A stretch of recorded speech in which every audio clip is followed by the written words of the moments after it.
So over here we've got the patient air, which that feels great. It's kind of hot out today. It's on medium, so that turns it on, and then you've got fan speeds. That's on medium right now. That's low, and then we got high. And then you can probably hear it coming out. It's coming out good. So there's that. And then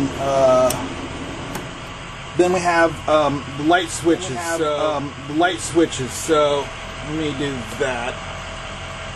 When the doors are open, this side here automatically comes on. So that's the low, that's the high. You can probably see the difference there.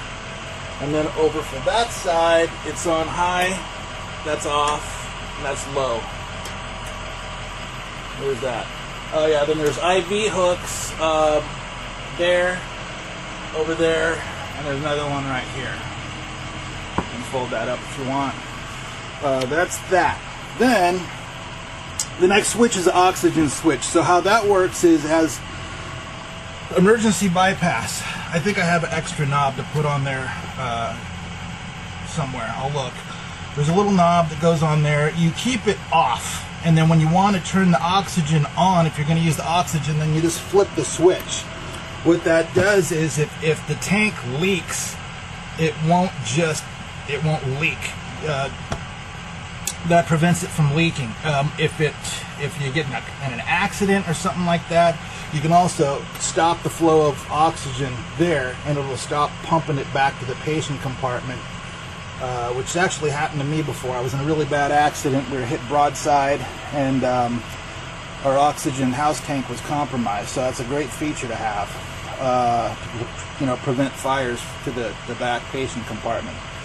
The next switch is exhaust fan. You can probably hear that going. And then there's a couple of those.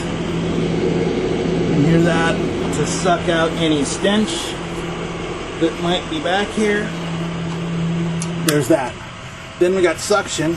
Turn that on, you can probably hear that. And then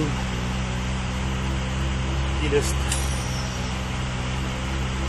I don't have a catheter to put in there, but that's the hose. But there's that. Now the regulator doesn't come with the ambulance because I only have one, and I need it to test suction units.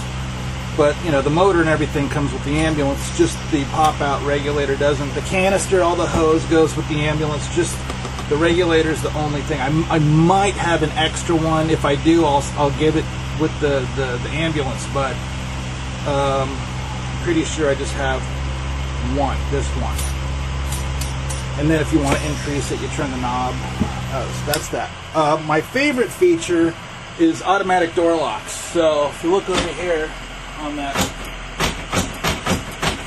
and that works for all the exterior compartments, the front cab doors, the rear doors. There's other switches. So here's a switch over here too. And then there's one back here. So, and then along with the light timer. So when I do that, let me just do this. So you can see the door lock, and then that locks all the outside compartments as well. So that's unit 11. Let's take a look at unit 12. Here's unit 12. Is that too bright? Yeah, that's too bright.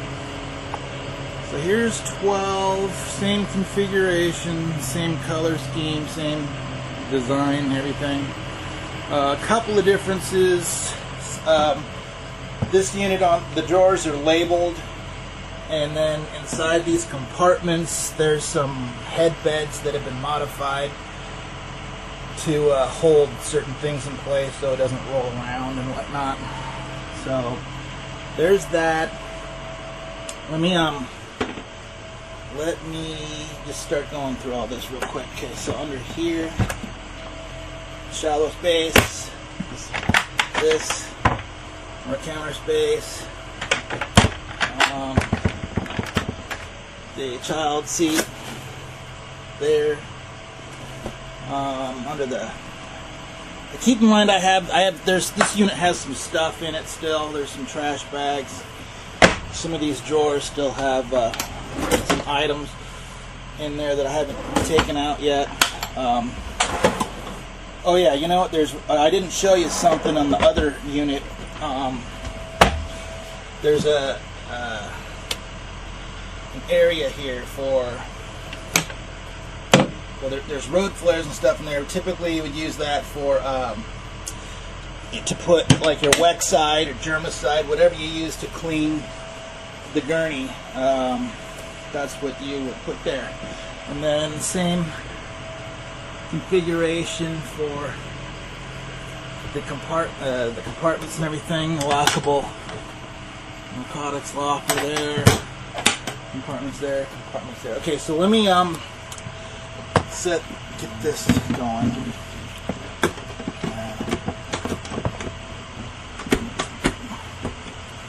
There's that. Okay, so air conditioning. Turn that on. And the fan speed high.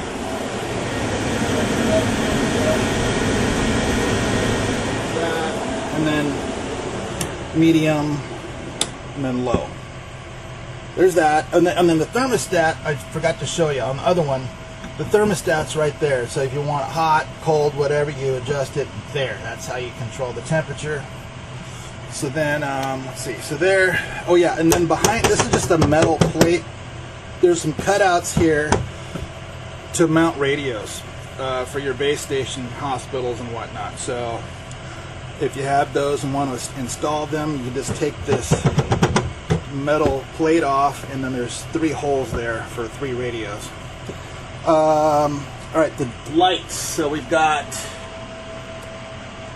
here's the lights.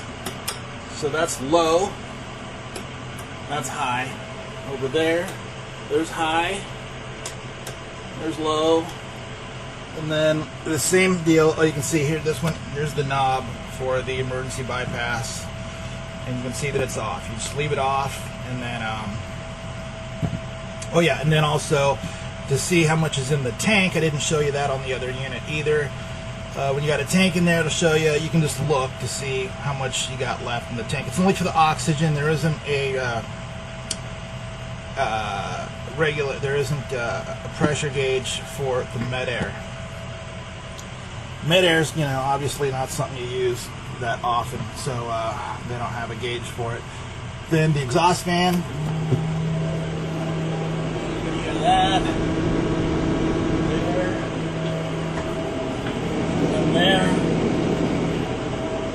Okay, and then the suction. So then let me connect this tube to the canister. So then you've got, bam.